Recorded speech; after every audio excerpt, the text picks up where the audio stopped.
Hello, everybody, and welcome back to the Round 11 podcast. It is episode number 2. Unfortunately, we did get to record a episode earlier in the week that was supposed to come out, and then they rescheduled everything to one big super week. So we're basically jamming a couple things into one episode here, but we're going to try to keep it underneath an hour again still. Once again, I am Jesse Quenville, Cruising Spaz, joined alongside me, Mr. T.S. Chance, The Real Toxic, and Zarin Cobb. Boys, how you guys doing today? Doing good. Excited to get into these predictions. I like Beauty. Can't wait. Love the thumbs up at the end of the line there. Zarin, we didn't get to see you last podcast, making your return to the podcast. It's nice to have you back, buddy. Yeah, thank you. It's good to be back. I'm excited to get things rolling again this season. Just want to point out prediction champ for week 1 of action. So 27 points, not a big deal. We've only had to hear this 3 times now. Yeah, but this is the first time everybody else is hearing it. So I'm in a close second. I'm in a close fourth. You're but not. if you Or if fifth. you ain't I don't remember. if you ain't first, you're last. So Ricky all, Bobby, that's all I that's know. the way right there. Yeah. But anyways, just to kind of break things down for everybody, if you guys missed last episode, we are going to be trying to get an episode out weekly. This would be our second episode for season 2, I guess you could say. Every Monday, we're going to be, I believe it's 1 p.m. Eastern, 12 Central Time. We're going to be getting an episode out, and then at later in the week now, on Thursdays before the matches start every week, we're going to be putting out a prediction episode as well. So it'll be around a 10 to 15 minute episode, not of the podcast, just like a 10-15 minute segment, but that will be starting not this week, but next week once matches go back to a normal time. But because there's a super week this week and we don't really got a lot to talk about from last week because there was no matches, we're just going to be doing all of our predictions and a couple other segments in this episode today. I believe we're going to do the predictions, and then we're going to go on. We're going to do our top 5 ARs and our top 5 subs in the game right now, and then we'll get into hopefully being able to talk about some COD very shortly for you guys here. But to kind of start things off, there's a lot of matches this week, so what we're going to do, instead of going through all the matches, we picked out a match from every single day just to kind of talk about and go over. So our first match that we're going to talk about, I'm going to just throw it over to the monitor first. The first match that we're talking about, we're going to go over this Atlanta FaZe and Toronto Ultra match. The reason we chose this match is because Toronto has a lot to prove this week. They are being hyped up as a top 5 team in the game right now from a lot of people. Iahode Shift has them in the number 1 spot right now, he said. So definitely are being hyped up as a very good team this year. At least a top 3 team in a lot of people's eyes, so we need to really talk about them. They have a lot to prove this week, playing Toronto and Atlanta playing Chicago and Atlanta both. Starting with the Atlanta match. We can kind of kick it off. I've got Atlanta taking this one 3-2. I do think Toronto's a top 5 team right now. I don't think that Toronto is going to beat the likes of FaZe, though. I think FaZe is going to take it in a game 5. Yeah, I actually have FaZe also taking it, but I have them taking it 3-1. I think Toronto's a really strong team, but I mean, Atlanta's earned their name, the Tiny Terrors. Once they get in that zone, they just appear unstoppable. So I think they're going to take this 3-1. Yeah, I got Atlanta taking this 3-2. Kind of just to piggyback off what James said, those Tiny Terrors are at it again this year, and I just don't think Ultra will be able to keep up with them. I mean, I haven't seen enough from Toronto. I think, Shift is very intelligent in his rankings and predictions and stuff like that. But to have them at number 1 is just absurd right now. He's either going to look really, really good after this week or really, really bad. I think it's going to be the latter. Honestly, I don't see how Toronto even takes a map off of FaZe. I have FaZe 3-0. I don't think they have a hope in hell in winning this match. Toronto's definitely getting very hyped up. And then going into our second match, it's going to be Tuesday, the second match that we're talking about. It's going to be Minnesota Rocker taking on Seattle Surge. And James, I'm going to let you take this one away. Yeah, I actually have Minnesota taking this one 3-2 over Surge. I liked what I saw from the Surge last week, and I definitely liked what I saw from Minnesota. I do believe, I think I said this in the first podcast, the win that Minnesota had over Dallas was, I believe, more so due to Dallas shooting themselves in the foot, but Minnesota definitely capitalized on that. So I think they're going to kind of ride that wave and take this 3-2 over Seattle. Yeah, I have Minnesota taking this 3-1 over Seattle. Seattle, to me, they're on like the fence there. Haven't really impressed me. But Minnesota with the win last week over over Empire, they looked really good. I think they continue that momentum this week. I'm not a Minnesota believer. I wasn't last year. and obviously with a different roster, I doesn't matter to me. I'm still not. I don't think. I mean, obviously beating a team as good as Dallas is impressive. Great, they can have that, but I just don't see how they really continue to do that, especially throughout this week. They have a few tough matchups on their schedule. Seattle, on the other hand, they looked a lot better last week. I think they're on the verge of being a serious team in this league, and I have them taking that one 3-2. But it definitely could go either way. Yeah. So I actually got Minnesota 3-2 over Seattle. I disagree with a lot of the points Zarin made. I think that I'm not bought into Minnesota yet either, but I think that Minnesota is a lot better of a team than Seattle looked like. I mean, my power rankings last week showed that, of course, as well. I think Seattle could be a good team. Seattle is going to heavily be playing on how Pristini plays, and that's always a scary thing for any team, I think. Gunless looked really, really good last week, though, so that I was really excited to see. Hopefully there's no team issues again this year with him and he doesn't get dropped again. Because, I mean, I think if he gets dropped one more time, you got to think he's pretty much done at that point. He's burnt all his bridges. This is pretty much his last chance, so they kind of have to stick this one out. I mean, Looney, we always know Looney's pretty good, but it's going to be tough. I do think Minnesota's going to take this one 3-2, though. I think if they can steal a respawn, they can easily take this series 3-2. If they don't win a respawn, though, then it's probably going to be like a 3-1 Minnesota. Yeah. Going into Wednesday, two of the matches we thought were kind of just going to be blowouts, and so we go to the Optic Chicago versus Toronto Ultra match again. Another very big proving ground for Toronto. Zach, take this one away. Yeah, so this is my upset of the week. I actually have Toronto taking this 3-2. I think Toronto played really well last week. Their respawn was very good. We said on the podcast second best in the league. It all comes down to S&D for me, and at the end of the day, I think Toronto will be able to sneak out that last S&D against Chicago. So I have a 3-2. Similar to what I said before against FaZe, I just don't see how Toronto is on the same level as Chicago and Atlanta right now. I do have them taking the search and destroy, but that's about it. I don't think they have a chance in this one. But we've seen some crazier things from the Ultra Boys as we saw last year. So never know, but I just don't see it happening. 3-1 Optic.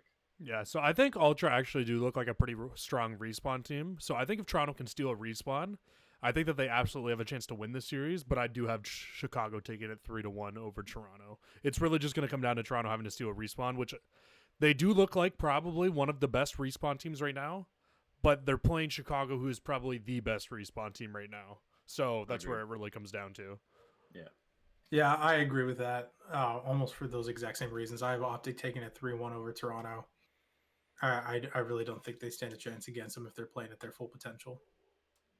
And so moving on to Thursday, we're going to just now, the first 3 days, there were no marquee matchups. So the last 4 days, we're really going over a lot of the marquee matchups. I believe we have one only out of the last 4 days that isn't a marquee matchup that we're going to talk about.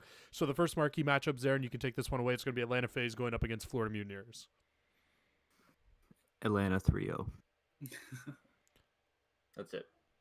Okay. I got Atlanta 3-1. I think for a lot of the same reasons as before. Atlanta's a very good-looking team. I think Florida looks good. I don't think Florida looks good enough to take more than one map off of Atlanta in this current state. Atlanta 3-0. I don't think Florida stands a chance, honestly, based off how Atlanta played last week. Nope. To my friend Zarin, Atlanta 3-0. That's about it. I believe I'm the only Florida believer in this in this whole podcast anymore. I mean, Florida proved a lot of people wrong last year. We'll see if they can do it again this year. Moving on to Friday, it's going to be believe it's Dallas and New York that we're talking about. It's the next marquee matchup. I've got Dallas taking this one 3-1. I think it was kind of a fluke last week, them losing to Minnesota. In all honesty, I think that Dallas is a much better team than Subliners are right now. But I do think the Subliners have the ability to take a map off of how Subliners played last week against LA. They played them really tough. Yeah, I totally agree. I have Dallas taking this 3-1. But based on the roster changes New York had been dealing with kind of last second, I think they'll be able to take at least one map, maybe two. It's doubtful if Dallas plays like they did against their match in Minnesota versus Minnesota, but I think it'll probably be 3-1 Dallas. Yeah, I have Dallas taking this series 3-2. Only way I can kind of see New York taking the two maps off of them is just again, if their communication is on point. I know we kind of said that they look like they're going to be a good team, but because they haven't had as much practice as everybody else, that they're not at that level. I think that if they have gotten a little bit more communication, a little bit more better teamwork, I think they can take 2 maps off Dallas. I'm excited to see this one. Obviously, with Clay on the other side of things, it's always interesting. I love watching him play. Um, I don't see how New York beats them. I agree with Jesse in the case where Minnesota beating Dallas was a complete fluke. But as I say for football, any given Sunday, so you never know what could happen. But subliners come close in this one, but not quite. Dallas going to take it 3-2. And I would like to add, kind of off to Zarin's point, yeah, it'll be interesting to see Clayster go up against his former team, obviously former world champions, and I think that Clayster is such a seasoned veteran that he's one of the few players who can channel the hype from the match that he's in and actually stay under control and keep his nerves nice and even to do what he has to do to go up against this caliber of a team.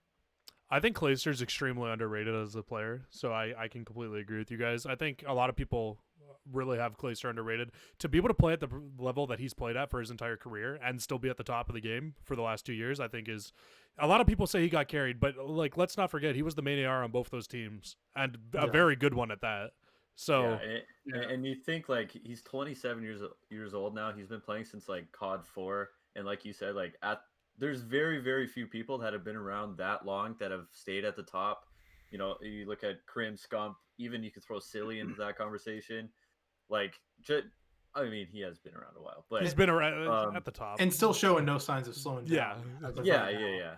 He doesn't look like Scump, where people are like, okay, he's had some rocky years. Will this be the year he retires? Clayster just seems motivated every single year. Yeah, I agree with that. Get better. It's just amazing what he's doing at the age he's at. Because, I mean, obviously, you hit 23, 24, you're almost past your prime in Call of Duty. So, and, I mean, he's the best 5v5 player, no doubt. No, it's for sure. I mean, 2 world championships. In both years, yeah, you can't even argue it. All right, moving on to the next matchup. It's going to be the Minnesota Rocker and the London Royal Ravens. It's the next marquee match. I actually think this is going to be a lot closer, but James, you're going to take this one away first. Yeah, I think it'll be close too. I have Minnesota, though, taking it 3-2, just based on how Ravens played last week. I see a lot of potential there, but it's basically the same reasoning I have for Minnesota in any of their matches. I think they're going to ride the high and maybe hype themselves up based off their win last week. But I think it'll still be a good match. So 3-2 Minnesota. Yeah, I have Minnesota taking this 3-1.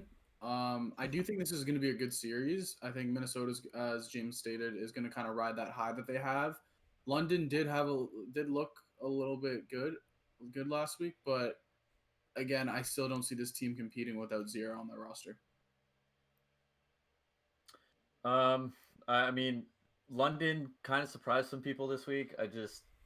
I don't see how they beat Minnesota, and I mean, Minnesota may get roughed up a little bit earlier in the week by Seattle, but I think they'll bounce back and take this one quite easily. London, I think these maps are going to be close, but I just don't see how London even take a respawn off Minnesota right now. They just, or even a search for that matter. But nevertheless, I have London taking at least one map, so I have 3-1. Okay, I will say I think that London is very doable at winning this match. If I'm being honest, I think that London definitely has a chance to win this match, and I disagree with your point on the respawn. I think that Minnesota's worst point of their game right now is respawn. So I feel like if London's going to take any of the maps, it's going to be one of the some of the 3 respawns in the series. I've got Minnesota taking this 3-2. I do think they'll clutch up and win it at the end. I don't think Parasite is as bad as a lot of people think he is, honestly. I think he still has the gun skill to play at that top level. It's just really going to come down to him showing up as well. If Zero's there, maybe even a better chance for London. But yeah, I'm going to go Minnesota 3-2. And then moving on, this was the only match outside of the marquee matchups that we were talking about on Sunday. It's going to be Optic Chicago and Florida Mutineers. And Zach, you're going to take this one away. Yep, I have Chicago taking this 3-0. Chicago strong team, and again, kind of bouncing points off of what we said earlier about these 2 teams. Chicago strong. I don't really see Mutineers coming close in the series. Honestly, this is an interesting one, man. I don't know. Yeah, I could definitely see somehow Florida just turning up a series, but realistically, I think they're probably the second worst team in the league right now, maybe third worst. I think they're a little bit too overhyped. I mean, obviously you don't hear a lot about them, but when you do, they talk very highly of this team. I just don't see them competing whatsoever with Chicago. But I mean, we said that halfway through last year, and they ended up winning 3 tournaments. So who the hell knows? And Chicago couldn't beat them last year either. That's the interesting The part about kryptonite, this. yeah. I do think Farrell is a big part of that, though, and Farrell, of course, not like being there for them this year. But I do still think I got Chicago 3-1 over them. I think Florida might turn some heads, though, man. I do have Florida losing like 4 of their first 5 matches, but I am still believing. I think if Florida's in the other division, they're probably playing a lot better than what they're playing in this division. But I mean, they got to play up against the likes of Toronto, Atlanta, and Chicago, right? So it's kind of tough in this division right now. Yeah, the way I'm gonna put it, because I have Optic right now 3-0 over Florida. But I think, like you said, Florida might turn some heads, but I think there's potential for them to be close matches. But I think Optic will still inch out every single one of them. So yeah, I think it's gonna be 3-0 Optic. And then to close us out, Zarin, take it away. It's going to be Dallas Empire, LA Thieves, marquee matchup. Probably going to be a really good matchup. Oh, it's gonna be so good. This is the match I'm looking forward to the most. Yeah, I'm glad they put this one Sunday night. Yeah, it really sucks though that we gotta wait. Well, we're recording Sunday night at 6:00 on Sunday, so literally 7 days, pretty much from this exact moment, we have to wait for this game. But I'm excited to see it. This one was kind of an easy decision for me. I like to do these predictions without thinking too much. I just go with my gut. I look at the matchup.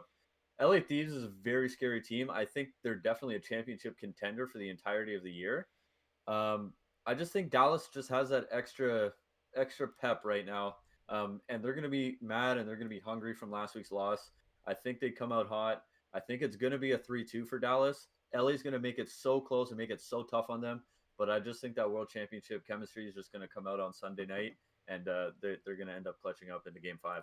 I think that this match is going to be the first match that we're going to see Dallas come out and play as hard as they absolutely can, because of the loss last week, and probably a lot of people doubting them now after losing to Minnesota last week. So they're going to be coming out with the fire. I think Dallas is still a better team than LA. As from my power rankings last week, I still had them above LA. And I'm going to stick with what I said. I think Dallas is going to take this one 3-2. I do think LA is going to keep this game really close, but I got to go with Dallas in this one.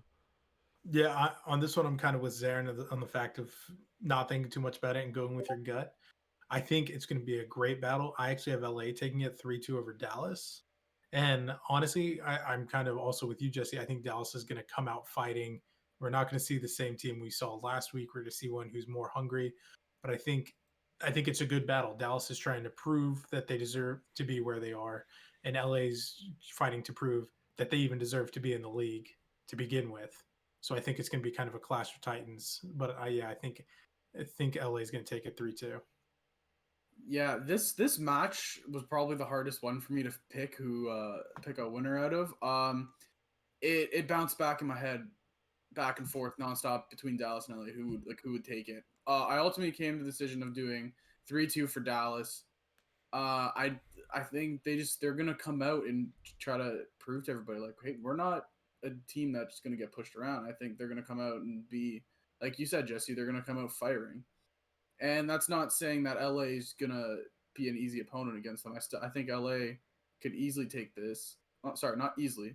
They could take this series, but ultimately Dallas is my pick for this final matchup. All right, well, there you have it. Those are our predictions of the episode of the matches that we're talking about. Obviously, if you guys want to see our full predictions, you guys could. I don't know if I can link it in the description below, but maybe I'll try to see if I can do that, and I can link our bracket in the description below, and you guys can go take a look, and you can see through all of our different brackets and who's in the leaderboard. And speaking of which, I'm actually just going to pop that up really quick just so everybody can take a little bit of a look here. So on our leaderboard here, you guys can see Zarin Cod. It's currently at number 1, 27 points, with James right behind him, one of our good friends, Justin, in third, and me sitting in fourth currently. And then we got Zach at 18 points sitting in fifth place. And poor little Nandizzle down here. We love Nandizzle, but he's currently sitting at seventh. But I mean, It should definitely Anything be. can happen. Anything can absolutely happen. I think Zarin's sitting at 37th in the world right now, so I mean anything can Yep. definitely happen. Yeah. So If Zarin's 37 at the world, anything can happen. I do have one question for you guys. We're like just around a 20-minute mark right now on the podcast, so we do have a little bit of time here. I am just wondering, what is your guys' pick in the Subliners Surge match? We don't have to get into it. I got Subliners 3-2 though. I'm just interested to know what your guys' pick was on that one. Kind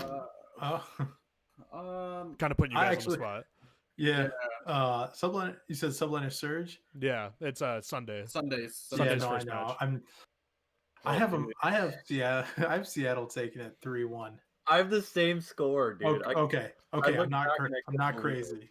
Yeah, I think it's still going to be. I a think that match is going to be situation- really close. I don't know how we didn't put that Yeah. one as one of the ones to talk about, honestly. I just think it's still going to be more based around the fact of New York trying to get their footing. Not Yeah. so much individual skill level, but I think just meshing as a team. Right. I have 3-1 for Seattle, but honestly, this one it could go either It way. really could go either way. I have New York 3-1, and it's like you guys said, it can go either way, and I see each one of the maps being close finishes. Yeah. Like I can see this first hard point being like a 250 to like a 245 or something finish. Right. Yeah, I can Like, absolutely see that too. I can see each match just going close, and I think just by luck New York can squeak out and get the map wins. So I would like to say something for all the gamblers and bettors out there. If you're setting up a parlay for this week, I got a few matchups that are pretty much locks, I think, to win. So first one, actually any London match, I think betting against London, you're good to go. Any Paris Legion match as well. you're good to Apparently, go. we're getting betting insight with Zarin Cod here, guys. Oh yeah. Hopefully- Number our- 37 in the world. Remember, don't put Yeah, any our good disrespect on friend my Daniel man's listening name. in on this. We He gotta- loves this in sports betting. We got to get Yeah. a graphic for Zarin. Just like Yeah, honestly. Yeah, betting with Zarin. Yeah. betting with Zarin. If you want to bet on some upsets, look at some of the Toronto matches. You never know with those. Yeah. And LA Thieves, any LA Thieves Dallas Empire match, don't even touch because It's too they're close. so unpredictable right now. But the avoid odds, those, the but- odds, Zarin. the But odds, the odds, yeah. yeah, The odds are ever in your favor. yeah. So I don't have Paris winning an entire single map this entire weekend. I think I'm entire weekend. Yeah, right there with while you were talking about that, you kind of threw me on the spot for that one, but I threw up the bracket. So while you were talking, I was Yeah. circling the matches. But yeah, Yeah. So Yeah. any of those matches, bet against Paris and London, and honestly, you could bet on FaZe pretty much the entire weekend. So some good insight from Zarin Cod there. Ladies and gentlemen, that was betting with Zarin. Yeah, we'll have a jingle next week. Yeah, yeah. yeah. To do some bullshit like betting with Zarin. Poker chips fall down the yeah, street. follow down the street. I like that idea. Yeah, Just get thanks. Zarin to do a little slogan. I'm feeling lucky. Yeah, we got to get him in somewhere in the podcast, right? Obviously. Exactly. I can be useful for something. All right, moving on. Let's have some fun with this podcast now. Again, we didn't really have too much to go off of this week because there were no matches really. Everybody kind of just snowed in Texas. So, one thing that I actually do think is interesting that we didn't really get a chance to touch on. Do you guys think that we could see some upsets going on in any of these matchups this week due to the lack of practice from teams this week? Because eight of the top teams are like in Texas and didn't get really a chance to Yeah. practice this Yeah. week. So No, they're not 100 practicing against other top teams. Really, the bottom teams are all practicing. Like, I think that could give Toronto a really good chance to beat either Chicago or FaZe as well because they've been able to practice all week because they're playing out of Toronto still, right? Yeah. Yeah, I will say I think it's a situation of the gap between the top and bottom teams. So I think even though some of the top teams aren't able to scrim, the bottom teams are still pretty far behind. But I was watching. I do know Optic has been able to scrim Paris quite a few times, so I know they've been doing it even though they've been snowed in. But yeah, as far as the other teams, potentially some upsets, but honestly not really sure. I think it I was can see that Florida. happening. Did you guys see the video from one of the players from Florida? His like entire like building. Actually, it might have been a player from London. I can't remember, but like their entire with like the- building was just like raining inside. He had like buckets set up to like. Yeah, It might have been Scraps actually. I can't remember who it was though. could have been. It was one of their Seattle players had that happen to them. I'm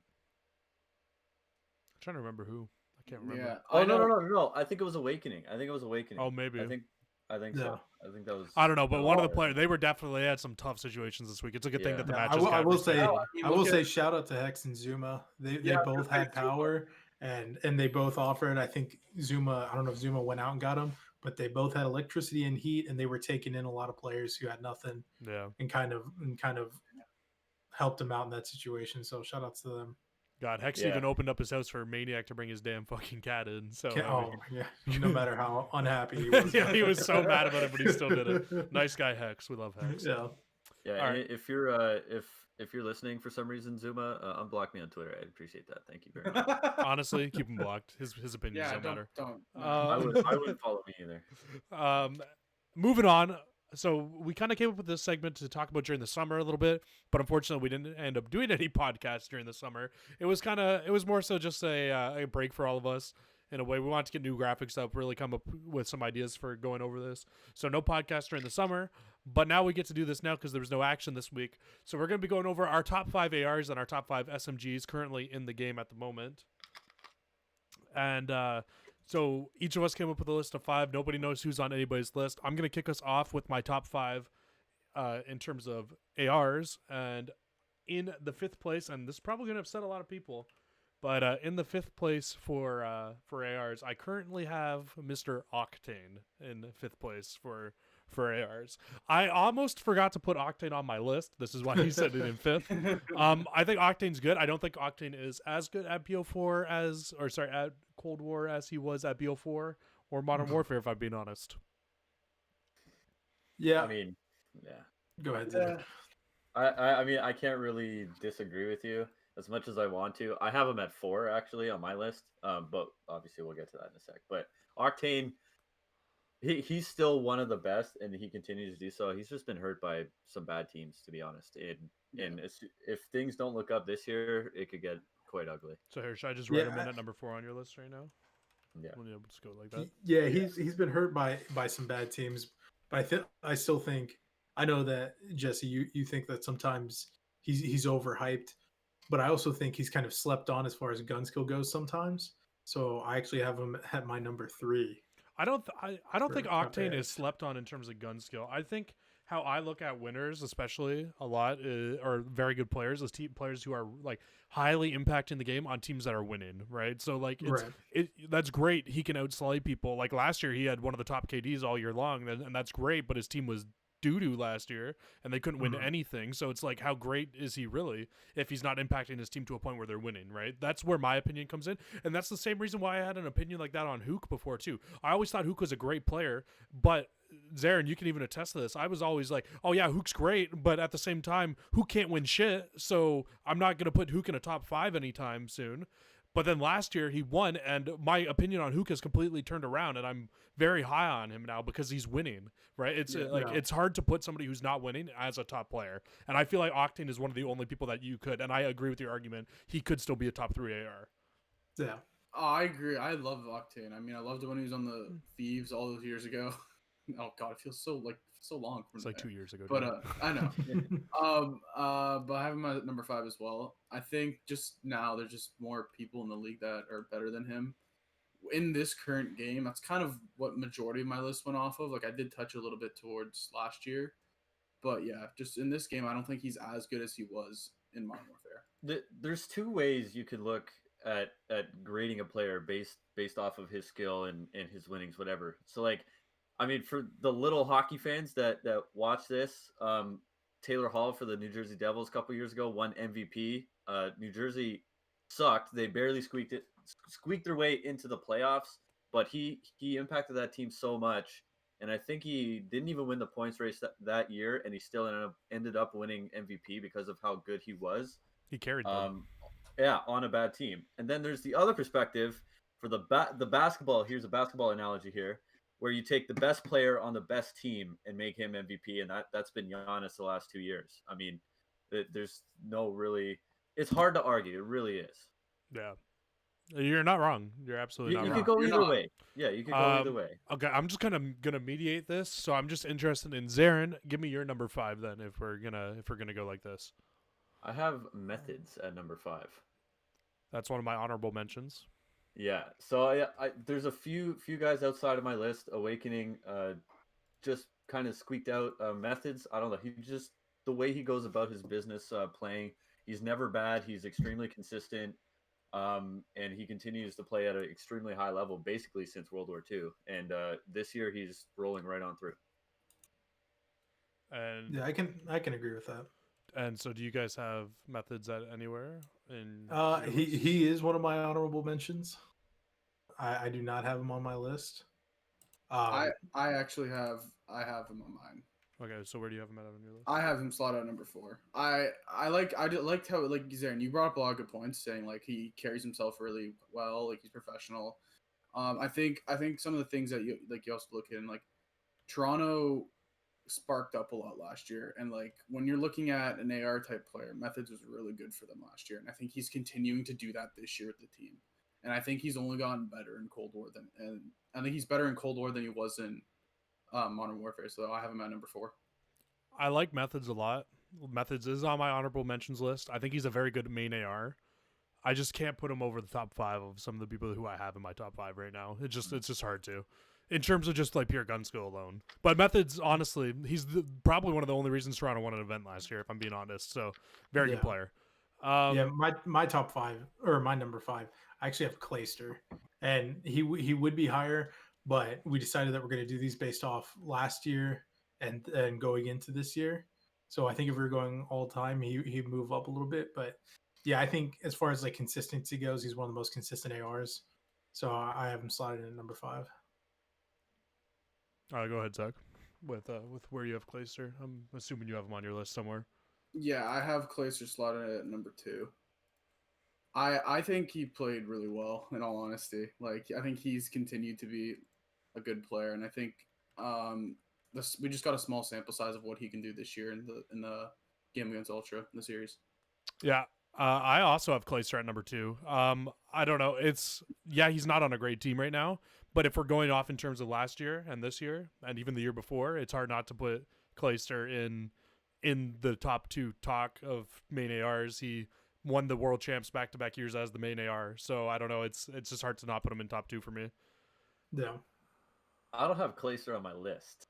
And quite frankly, he's not even number 6 for me. But I mean, I love the guy. He's been so good for so long. This year, it's a little different. And while I agree with some of your guys' points, I just don't.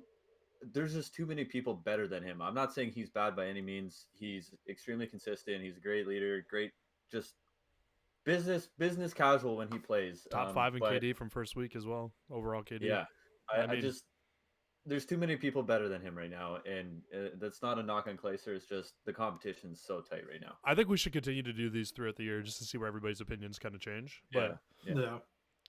I don't know. It's for me, it's hard not to put Clayster in the top 5 at least. But I guess I see your point. But it's definitely tough.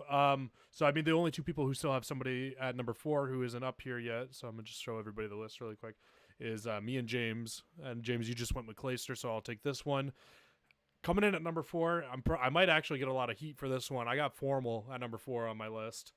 Formal's had a couple off years. Last year was definitely a better year for him, and he was playing on West Coast. I think he looks a lot better this year than he did last year, especially as well. This isn't going by all time; it's going by right now. If we're going by all time, Formal's definitely a lot higher as well. But right now, with just the list of where we have everybody, I got to put Formal at number 4. Yeah, I can see that. Your reasoning makes sense. I actually have Formal right now, though, based off what I saw. Putting that one S&D round on Miami out of my head, not being biased. I actually have Formal slotted at number 1. Yeah, I wrote that in before you even said it. Yeah. I have that. I have him at number 1, and it's ironically enough kind of the same reason I have Clayster in number 5. He's so consistent as a main AR. His shots never changed. You never question whether or not he's gonna have to put someone else is gonna have to pick up his role. So I have him at number 1. That's a good point. But as far as like my number 4 spot goes, I actually have Skies. Okay, well, we'll get there. Zach, where do you got Formal sitting at? I kind of agree with James. I kind of slotted Formal at number 1. It's all kind of all the same points. Like he's consistent. The Chicago fan has Formal at number 4. It's wild. Hey, at least we know you're not biased. Yeah. He's consistent. I I think don't think I'm bad. I don't think he was bad at all last year, and I think this year, kind of the same thing I said about one of my other. I can't remember the other I said it about, but I think he's only going to get better this year, and especially Yeah, I think on a team like Optic Chicago, I think he's going to only be better. Yeah, I think that was Methods Rocked, and you were talking about Zarin. Where you Yeah, got? Where you one got, of Mr. Formal? You better So have him on your list. I'll beat your ass if you don't. No, I do. You know where. I have 3. It's a lot of the same ideas that Jesse had. I mean, me personally, I think he's going to be overshadowed a lot this year with how good Chicago is. It's hard to pop off on a team when they're all that good. Yeah, he's Yeah. so good, and again, it's not a knock on him putting him at 3. There's 2 people better than him right now, though. And in my opinion, I think if we're looking at like jetpack games, I'm putting Formal way up there. Formal is amazing. Yeah, Absolutely. I was trying not to let it influence my decision, but I was thinking like IW Formal, that just hit different. Yeah. Well, I mean, I think that this is Formal's best game since IW, in all honesty, as Mhm. well. So he looks scary at this game, and him playing in Texas with everybody, he definitely looks like a different beast. And Yeah. again, we're just gonna keep going off of like where everybody's lowest is.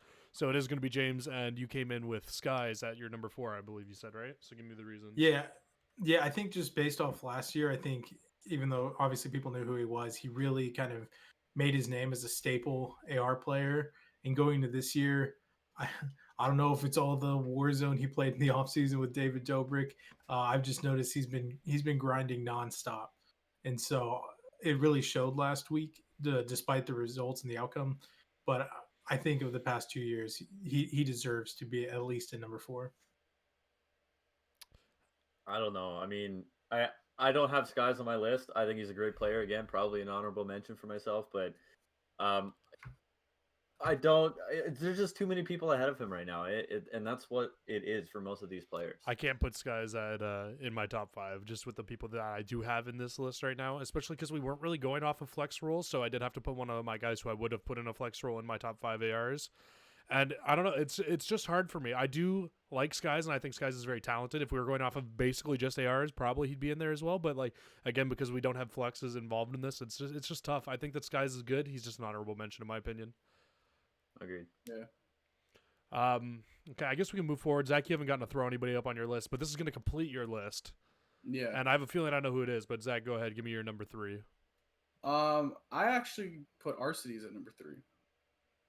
I don't know. Is he an AR player or was he a flex? Yes, RC. He's an AR player. Okay.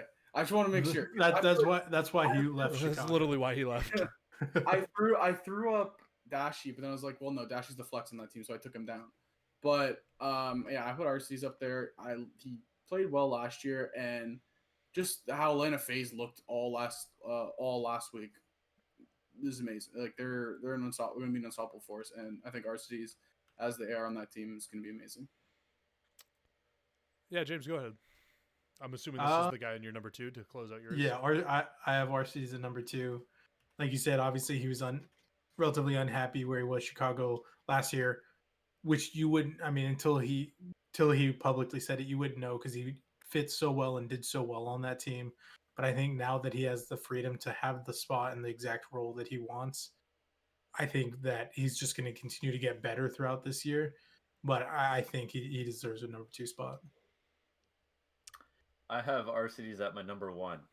I think right now there's not much of a question. He's the best AR in the game. He's on the best team. He has been extremely consistent the last year and a half or 2. No one really is. It's kind of close, but I just think he's just the best right now and will continue to be throughout the year. I don't see it changing. Yeah, and as everybody can see, I have like all the list up right now. I also got Arcides. I put him at number 1 as well. I think Arcides is the best AR in the game. I think he would have been the best AR in the game last year if he was running an AR. He run a sub role last year and was putting up numbers like a main AR was in Modern Warfare. So, I mean, if you can do that, now he's back to running his main role. He was one of the best ARs when he was playing in jetpacks too. Like, it's no question. Arcides, yeah. I think, is number 1, and it's clear cut right now. For me. That's where he belongs. Yeah. And then if we're going off of it, I've got one more pick left. Zarin's got one more pick left. I don't think we actually have the same player though, for some reason. For me at number 3, I've got Dashy. I think Dashy is a fantastic AR. That's basically all he's running right now. He's back on a team where he actually wants to play COD. And when he was in when he was on Optic in BO4, if we really think about it, I don't think you could put Dashy anywhere but a top 3 player in the game of that game. And he was running not a main AR, but he was running an AR/flex role the entire time, but always running an AR. So it's like, it's basically the same role this year. He's playing under Formal. Formal's the main, but but Dashy is still a great AR. He is a great second AR, and I don't know, man. Like, I feel like Chicago has the best 2 ARs on their team. So I don't, or 2 of the best ARs on their team, I should say. Okay. Yeah. Okay. I agree with some of your points. I don't have him on my list actually. Yeah, I didn't think it was Dashy. Yeah, he definitely an honorable mention. Like once again, similar to Formal, I think he's going to get overshadowed a bit. I think they're kind of going to overshadow each other in a way because I don't think, the two of them are when one pop doesn't up all go the time. off, the other one's going to pop off, though, Well, right? That's yeah, the scary thing. That's yeah. exactly what you mean. Yeah, that's exactly it. And you're not going to see a lot of big games from the two of them. Like Envoy, I just want to talk about him. I'm sure we'll get into him in a minute, but he might be the best player on that team. I just want to say that, and he definitely has the Formal chance to be. Yeah, he's and definitely found his fitting there. for sure. And with Formal and Dashy behind them, I think they again will get overshadowed. I actually think he's the leader of that team as now well. too, which I think is crazy to think about with how Yeah. young he is, and he's the shot caller on the team. Yeah. So he just is shows. such a good player. But I'm sure we'll get it in. So who's your number 2? My number 2 is Slasher. There's just something with this guy in Treyarch games that he's been probably, if not the best, a top 3 in each Treyarch game that's come out over the last few years. Black Ops 4, he was unreal. Black Ops 3, he was even better. And you guys probably wouldn't know a whole lot, but back in BO2, when he was a top aim, he was so good there too. He's just taken the role and ran with it. He is just so friggin' good at this game, especially in this specifically Treyarch games. He's number 2. Could probably be the only contender for RCs to take the number 1 AR spot, I think. He was. Oh, go ahead. I was just gonna say I have Slasher at number 6 if there was a number 6. I think that's basically what I was gonna say. I was gonna say he was a contender for my number 5 spot. Yeah. Like I said earlier, like I really tried to make this based off last season and this season alone. But before we started recording, I told them that my reasoning is that he's always so annoying in his matches. Anytime a team is just getting outslayed or just can't break a hill or anything, it's because Slasher's the one holding them back, especially like you said in BO4. So he's definitely like my number 5.5 spot because I was this close. It was that Octane 5. kicked him out for me. It was really tough for me not to put him in over him. It's just, I don't know. It's hard, man. It's really hard with how many good ARs there really are in the game right now, especially playing at the top level. Yeah, Slasher was my number 6 as well. He's like right there for everybody. He's right there. Yeah. So yeah, here I can kind of throw it up over here. So I mean, if we were to make like a kind of general consensus of this, I believe you would have to put RCs at number 1, just looking at it. Formal at number 2 probably, but just comes where everybody has them at right now. Number 3 would probably have to go to Clay with where everybody's got their names at, even though Zarin doesn't have them in. Octane 4. Yeah, Octane would have to be at number 4. And then 5, flip a coin, honestly. 5, it would have to be somewhere between. Yeah, I don't even know. Yeah, it would have to be like Slasher Methods or Dashy, I guess, in a way, or Skies. Yeah, because all of us have a different 5th, but everybody else is kind of sitting around here. And I think because we all said that Slasher's at our number 6, you would have to give Slasher the number 5. I think you would have to at that point. Yeah. But yeah, so that would probably be our general consensus list. Like if we were to actually like make one just from like round 11 type of thing to even everybody's out. But moving on, we can go kind of down now towards our top 5 SMGs. I don't know if I want to kick this one off because I'm kind of interested to see where you guys have them at. So I'm going to give this one to Zach. Zach, kick it off. Give me your number 5. On number 5, I have Envoy. Now, I think he can definitely shoot up this list. I just think right now there's just a couple other other subbies that are better than him in the game. Like, no disrespect or hate to him, but just with the players that are in right now, I think that's where he slots in at number 5. Yeah, I couldn't agree more. I got Envoy at number 5 as well. I just feel like there's. I have Envoy at number 5 as well. Zarin? I don't have him on my list. and I'll explain why, because I literally just said that he's the best player on Chicago. Um, it's the same thing with the ARs. It's just people who are just better than him right now, based on their situations too. I think that the only people that are better than him are the guys that I have above him, if I'm being honest. I think there's 4 people that are better than him, but he's right there at number 5, just for me. Yeah, he's probably my 5B, honestly. So give me your number 5. It's tough. My number 5 is Kleenex. So I've been high on this guy for well over a year now. I don't think He was pretty top 5 he was yet. I don't know. he was pretty quiet last week, but I think the potential is there for sure. At the moment, as we sit, I do think he is a top 5. I don't think he's any higher, and he could definitely be lower. Talk about Envoy.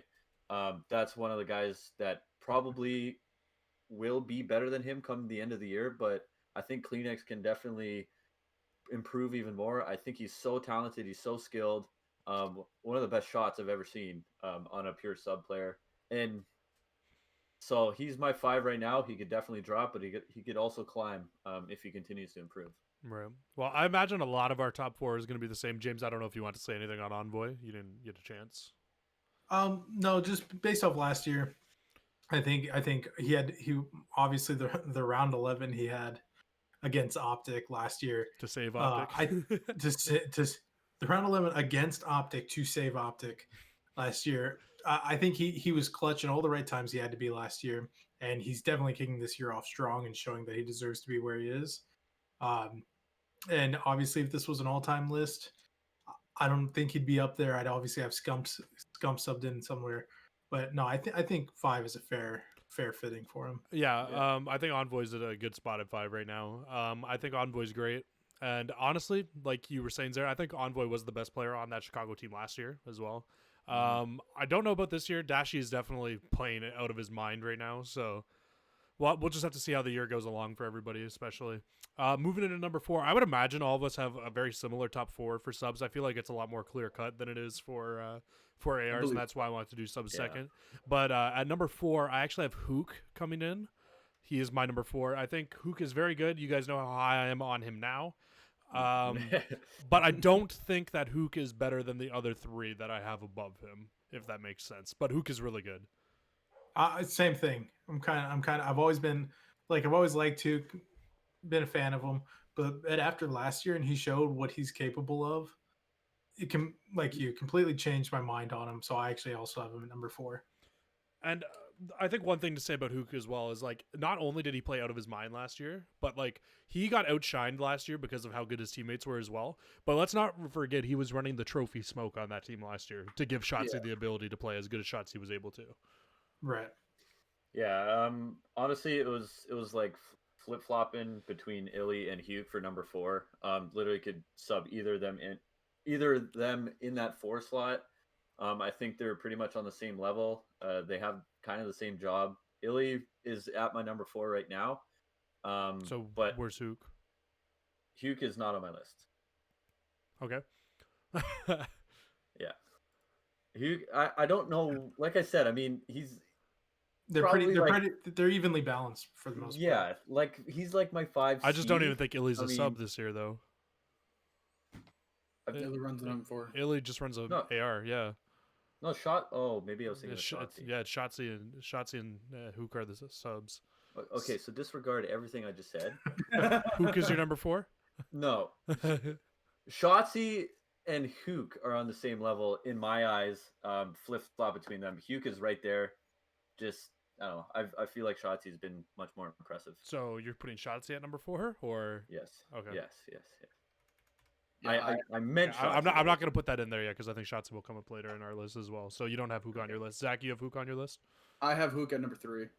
I think he just after he played well last year, and I think he showed he's a really good sub player after the first weekend. Like he led the entire league in KD, overall KD across 3 different game modes.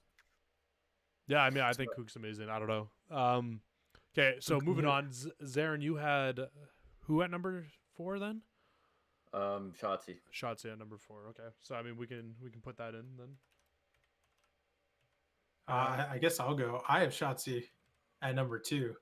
Honestly, it's hard to debate. I think based off how he played last year, obviously winning MVP, just playing out of his mind, and this year coming out strong and showing that not much has changed. If anything, he's gotten better and improved more, having more room to shine. So I think he deserves the number 2 spot. Yeah, kind of to go off the point that Zarin made, to flip flop Hook and Shotzi. I have Shotzi at number 4, and I think it was. I only looked at it. Only reason I have Hook above is kind of just what he did this past weekend, and Recency bias, basically. yeah, I think it's more. It's not more saying I think Hook is an obvious better player than Shotzi. I think it's really close. Like I think if Shotzi goes has a really strong weekend next week, and he can easily be my number above Hook, it's just recency bias. Wow, I think I might get judged for this one then, but I got Shotzi at number 1. I mean, MVP last year. It's hard not to put him at number 1 for me. I think he was by far the most impactful player on Dallas last year after he stopped running a support role and just got to run around the map and slay as hard as he could. I think you could put him at the same level as Simp in terms of just pure being able to slay. The kid's disgusting. He came over from Halo and won a world championship in his first year on COD. I don't know. It's hard to debate. I think he's clear cut number 1 right now, just from the pure fact of MVP and winning champs. Like I don't know. It's hard to debate for me. I think the top 4 can flip flop anyways. Flip flop for sure. Shotzi to me, I agree with everything you said, Jesse. He can definitely be the number 1, and honestly, probably this time next week, if I look back at this list, he could definitely be number 1. So I mean, I can't even disagree with you at all there. Yeah, 100%. So I mean, there's 3 of us who still have a third place to go on. I'm kind of interested. No offense, James. I'm kind of more interested to hear what Zarin's got to say though on his number 4, because I think for some reason Zarin's got. I think Zarin, because he doesn't have Hook in his top 4, I feel like Zarin's gonna have just somebody really random at 3rd right now, or somewhere in his top 3. So I'm just interested to know who you got at number 3, Zarin. I feel like we're gonna have like Cameo or some bullshit in here. Like I don't know. Cherry Blossom Aches. No. We we got Doug Sensor Martin at number 3. Yeah. Number 3, I have a BZ. I think it's only right that I put 2 Tiny Terrors in the top 3. I think who's your number 1? that's okay. I'm actually super interested to know now. So a BZ, a BZ and Simp were the 2 best subs last year, 2 out of 3 at least. Those 2 and Shotzi, I think. They continue to rain hellfire through this year. The best sub duo in the game. That's no question. Yeah, no question. And I think now that there's only 4 players, there's a lot more room for them to operate, and I think they're going to be even better this year. They played great last weekend. I say they, but talking about a BZ specifically, he's not as good as Simp, but holy shit, is he good. You know what? Yeah. I think... Yeah. Oh, sorry. Go ahead, James. Go ahead. I was just going to say, yeah, I have a BZ at number 3 also. And yeah, like Abizi and Simp, the dynamic duo. It's kind of like what we were talking about as far as ARs go with Formal and Dashy.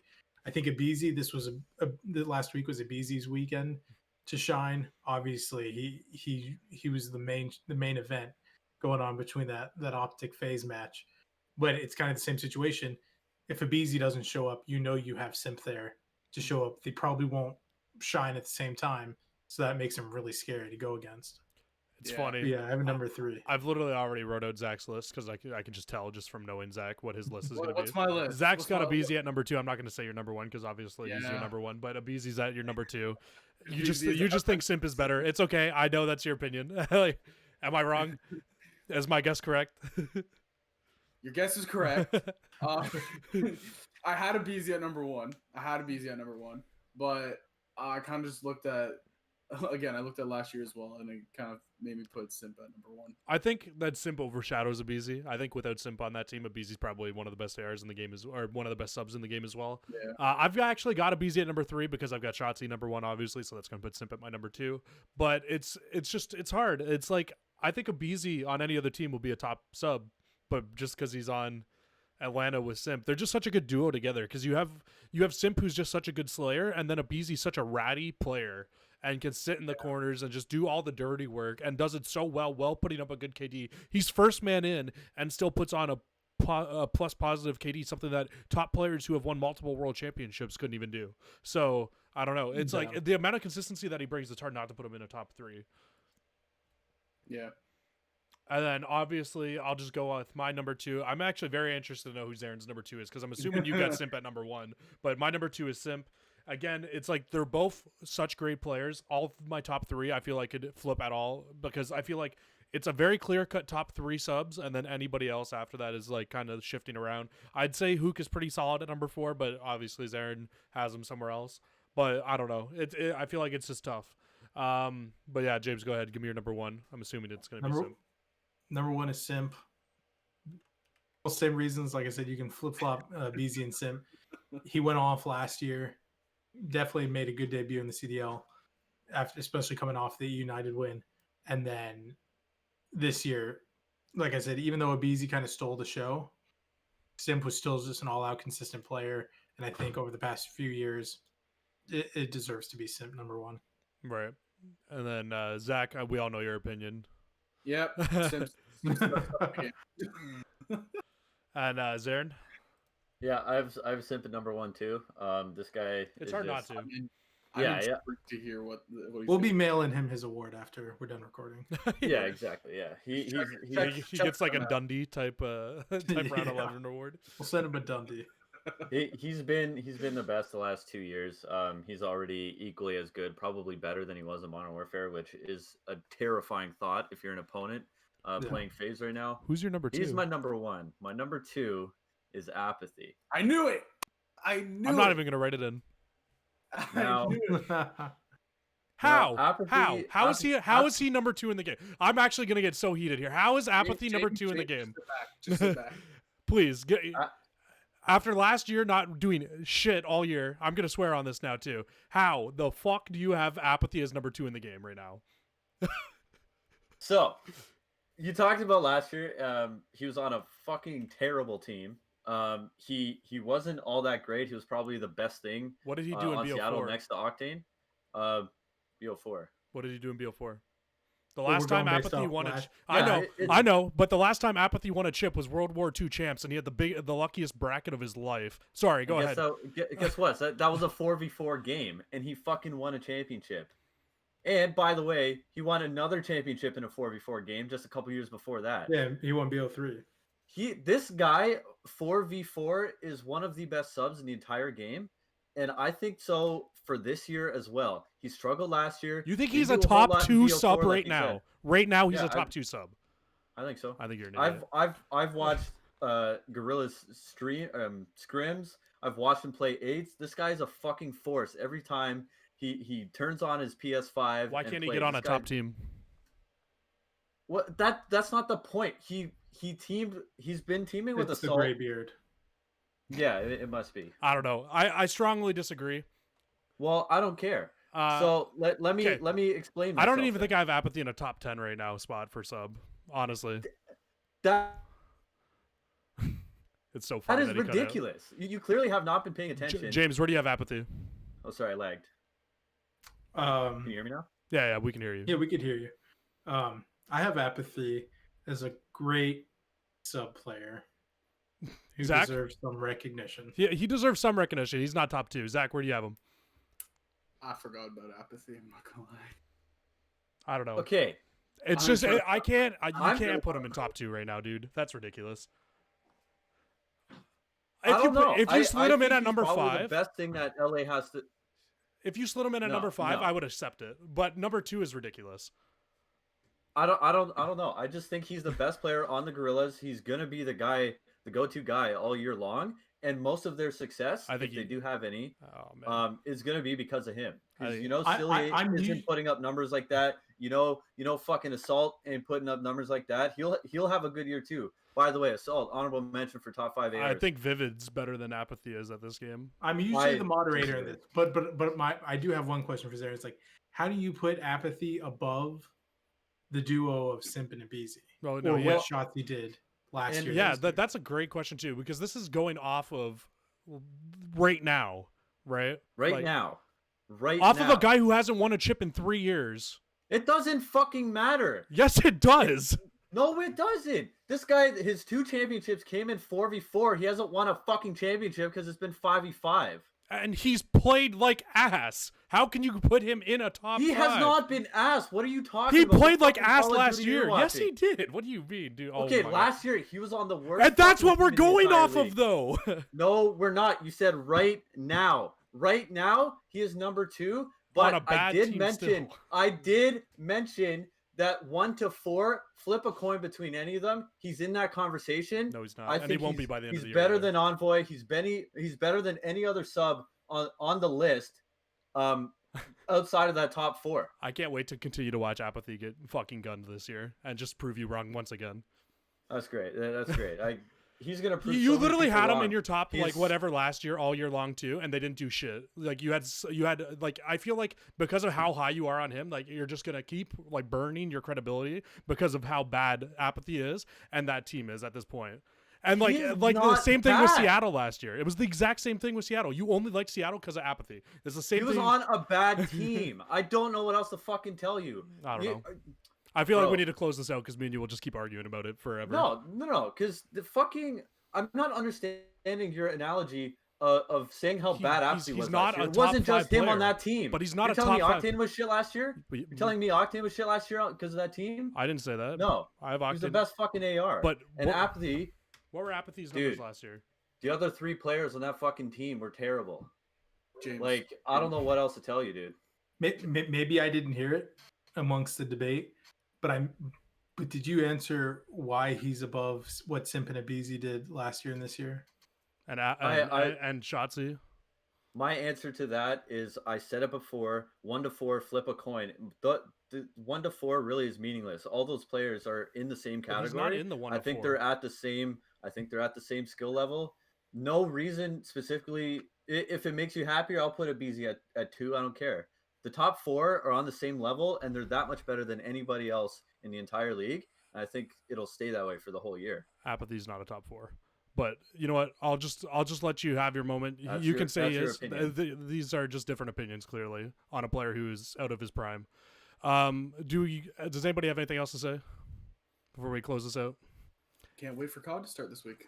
Finally got a We'll good little see. argument here. Got Zarin nice and heated. Welcome back to the podcast. It's what the people want. It's what the people need. This is why we had to put 2 webcams in between me and Zarin, because me and Zarin would just fucking start screaming at each other the whole podcast. James, how many times did me and you I go cannot. meet You know what? Honestly, I would Oh, love to put some money on the line on the fact that I don't know. I don't think he's going to be even considered a top 5 by the end of this year. Just your opinion, and it's wrong, but it's your opinion.